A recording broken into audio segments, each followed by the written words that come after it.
Hello everyone. The teaching labs in the physics department I work in are getting some new equipment, so they're giving away some of their old equipment. So I managed to snag some. So I've got this lag27 audio generator that looks like it does 10 Hz up to about a megahertz output. And better yet, an old oscilloscope. This is a BWD539D cathode ray tube oscilloscope. I'm not sure how old this is. There's a sticker on top that says recalibration due 3rd of the 11th, 87. So this is probably an 80s, maybe even 70s oscilloscope. I know it's been there at least 10 years because these are the same devices I used as a first year undergraduate in my labs 10 years ago. So anyway, I've got some new toys. I'm going to try them out, see what they can do, and try and think of something to do with them. Okay, here they are set up and ready to go. Let's try the audio generator first. So for that, I think we can listen to it. I have rigged up a simple speaker that I can plug in to the terminals.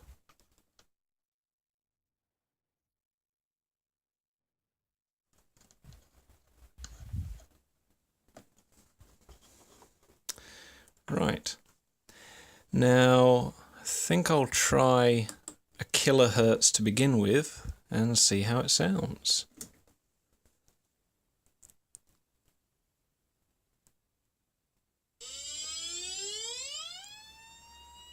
Oh, I remember that noise. The RF electronics have to warm up, and so it makes that weird starting up noise, and then it smooths out and settles into the tone you've set. I remember that from my first year physics labs and teaching the labs as well. Now let's try changing the frequency. Okay, I don't know if that sounds horrible to you, but it sounds horrible to me, but sounds very sci-fi. That sounds like every ham radio you've seen in every movie ever. Let's try some other frequencies. Let's go a bit lower. Can't hear much. It's probably below what the speaker can do.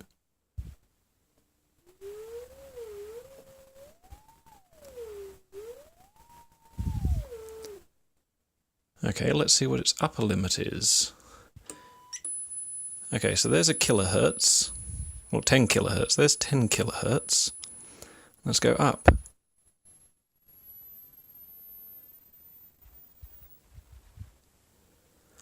Okay, I don't know about you, but I can no longer hear that. So I can hear it at 16, at about 17 kilohertz, I lose it. So it looks like the upper limit of my hearing is 17 kilohertz. Right, I'll sweep up from 10 kilohertz.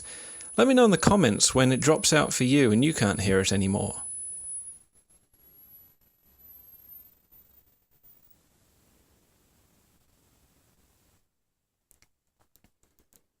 Okay, at this point every dog is probably going crazy.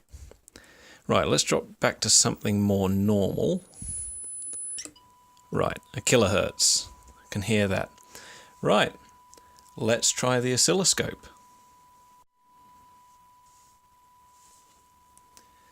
Okay, so I have a BNC cable here, which I will plug in. Where's the ground side?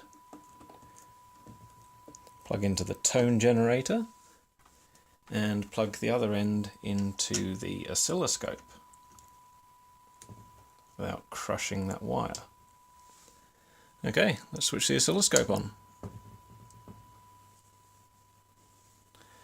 I remember these taking a while to warm up. There's actual cathode ray tubes and valves in there, especially in the RF electronics. Okay, looks a bit... Can I change the focus? No, that's about as good as it gets. Drop the brightness a bit. Can see a bit of a signal in there, so I probably just have to turn it up. Yep, there we go. So there's our audio signal at 1 kilohertz. Let's try changing the frequency.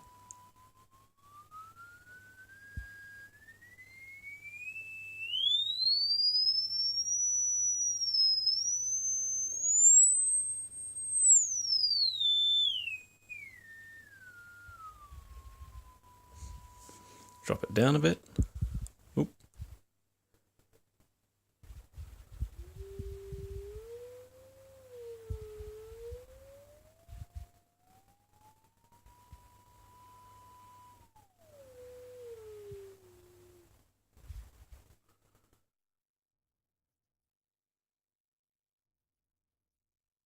Okay, that's pretty cool.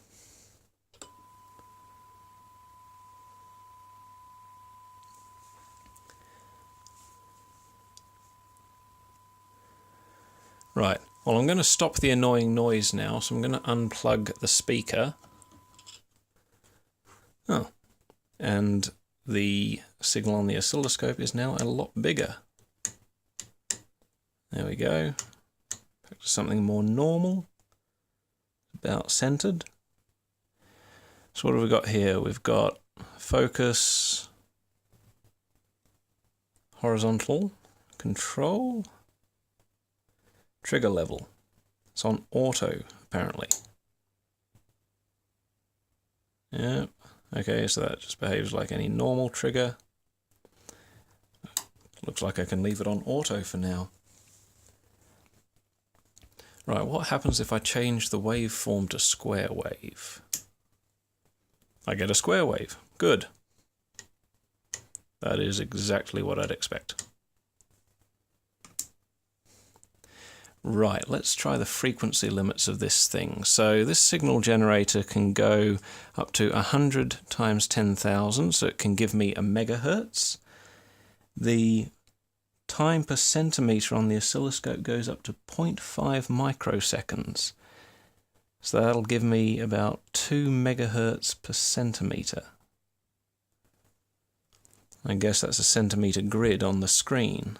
Okay, so let's turn this all the way up. And this all the way up. Okay. If I turn this all the way up, then I'll be getting a megahertz. Okay, seems to be viewing the megahertz quite happily.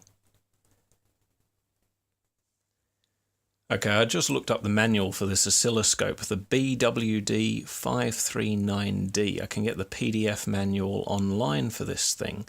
It doesn't tell me when it was built, but I'm guessing, I don't know, 80s, maybe even the 70s. But the manual says that at least the electronics can go up to about 30 megahertz, so it's good for debugging things like 27 megahertz amateur band radio. I don't know if you'd want to view that on here because this is at the highest resolution setting. That's 1 megahertz, so if you were to go to 10 megahertz, you'd have 5 peaks per centimeter, so that'd be very difficult to view. Oh well. Let's see what it does on square wave. Okay, that's a very ugly square wave. Now the question is, this looks like capacitance, so is that the limitation of the audio generator, the limitation of the oscilloscope, doubt it if it can go to 30 megahertz, or maybe it's the capacitance of the BNC cable. I've got a shorter BNC cable, so I'll try the shorter cable.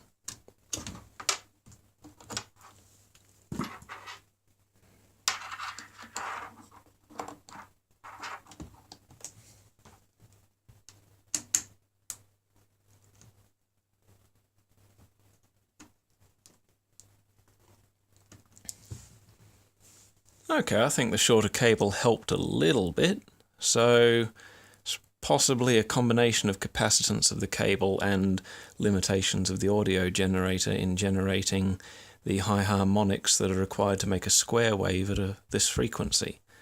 So let's go back to sine wave, nice clean sine wave. Right, let's see what it can do at the lower frequency end of its range. So I guess I'll step that down a bit. Step this down. Let's just keep chasing this signal down.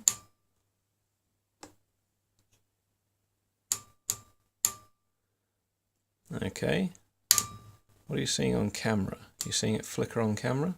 Yeah. Okay, you're seeing a slow trace slow trace change on the camera, but I'm seeing it flicker quite fast. If I do this, interesting. Okay, so I can see that flickering quite fast with my eyes, several times a second, and on the camera that's coming out as a relatively slow change. Can I keep going down? Yes, I can, but now I need to go over to the frequency generator.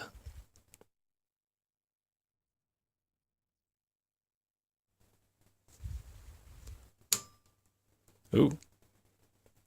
Okay, that looks pretty much the same for me in real life as it does on the camera right now. This single squiggle bobbing along the screen there. Okay, that's the 10 Hertz. That's the lowest frequency this audio generator can do. What if I keep going down on the oscilloscope? Just gets faster and faster. Okay, well, quicker and quicker, just more vertical. I'm just getting really slow now. Okay, it's basically a vertical line moving slowly across the screen. I can bring it to pretty much a complete stop. It's moving slowly. It's probably bad for the screen. Don't want to burn out the phosphors. Okay, so let's bring this back to something relatively normal. Okay, what other functions have I got here? So, oh, that looks cool.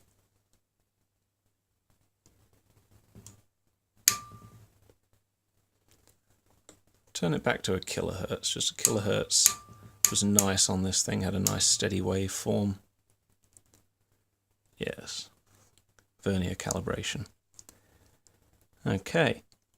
Now what other functions have I got here? So I've got a calibration, that's 1 volt peak to peak, so that's for calibration, I won't worry about that. External trigger. So I do have an external sync on this, but I don't really see much point in linking the two up, especially if I'm just triggering off the trace that's going in anyway. What else have I got? I've got an XY feature. Okay, so that'll be for plotting things like lysogypse figures and checking phase offset between the two inputs. So that might be a feature that comes in handy. Probably not. What's this? I've got an NTV. Okay, so that's for syncing with TV signals for debugging old analog televisions. Plus minus, yep, that's an invert. That'll be useful. Int X, okay, I'm guessing that's internal and external triggering. Yeah. Okay, so it looks like I've got a useful little oscilloscope here and a useful little audio generator, but I don't really have any uses for them at this stage. I might think of something. They look cool, certainly look very sci-fi, and every lab needs an oscilloscope, and a cathode ray tube one with a glowing green screen just looks the best. If you have any ideas for what I can do with these things, let me know in comments.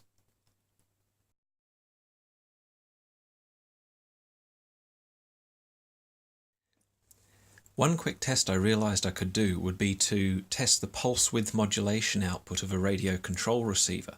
So that's what I've got here. I've got a radio control receiver from one of my model aeroplanes and a speed controller to plug into the radio receiver and power it.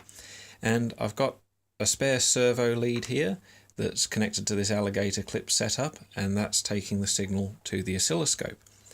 So if I plug in the battery and switch on the speed controller and receiver, where'd it go? There we go. So I can see the pulse width modulation output on the oscilloscope trace. Let's switch this to a faster time trace. Okay, how's that? That looks more like it. I'll expand it out so there's each pulse, and I'll expand it out so that we can just see one pulse. I'll make it easier to see. Now if I take the radio transmitter and activate that channel, we can see that the pulse width changes as I move the stick, because it's the width of the pulse the amount of time the pulse is on for and off for that tells the servo what position it needs to be in. So, this oscilloscope actually might come in handy for debugging my radio equipment. Don't really think it'll get used that much though. I'll switch the audio generator off first. I seem to remember they take a while to shut down. Okay, that wasn't unusual. If you remember the weird noise it made when it started up, let's see that on the screen. Yep. And that would be the cause of the weird noise you hear when it starts up.